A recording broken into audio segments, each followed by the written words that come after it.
தோட்டத்துல எத்தன பூச்செடி இருந்தாலுங்க, இந்த ரோஸுக்கு இருக்க மவுஸே தனிதாங்க. வின்டர்ல வந்து பார்த்தீங்கன்னா, செடி ஃபுல்லா நல்லா ட்ரிம் பண்ணி விட்டாச்சுங்களா, ஸ்ப்ரிங்கு ஸ்டார்ட் ஆனோனேங்க, சும்மா ஜம்முன்னு தழைஞ்சு வந்துருச்சு. இங்க பாருங்க எவ்ளோ மொட்டு இருக்குன்னு சொல்லிட்டு, இப்பதான் ஒரு ஒரு செடியிலேருந்து ஒரு ஒரு கலர் பூ வர ஆரம்பிச்சிருக்குங்க. நான் வந்து பார்த்தீங்கன்னா, கிட்டத்தட்ட 10 வெரைட்டிக்கு மேல ரோஸ் வச்சிருக்கேன். எனக்கு வந்துங்க ரோஸ் பறிக்கிறத விட, செடியிலேயே வந்து விட்டு பார்க்குற அழகு ரொம்ப பிடிக்குங்க.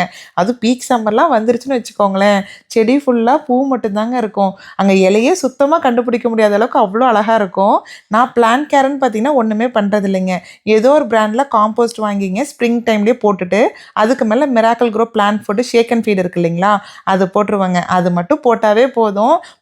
போதுங்கிற அளவுக்கு உங்களுக்கு பூ வந்துகிட்டே தாங்க இருக்கும் ஃபால் வரைக்கும். ஸோ நான் வந்து பார்த்தீங்கன்னா, இந்த ரோஸ் செடிலாம் வைக்கும்போது ஒரே ஒருத்தனுக்கு மட்டும் தாங்க வருஷம் வருஷம் 1 மாசம் பயப்படுவேன். அவனும் வரதுக்கு இன்னும் டைம் இருக்குதுங்க. உங்களுக்கு அவன் யாருன்னு தெரிஞ்சதுன்னா, கண்டிப்பா கமெண்ட் செக்ஷன்ல சொல்லுங்க.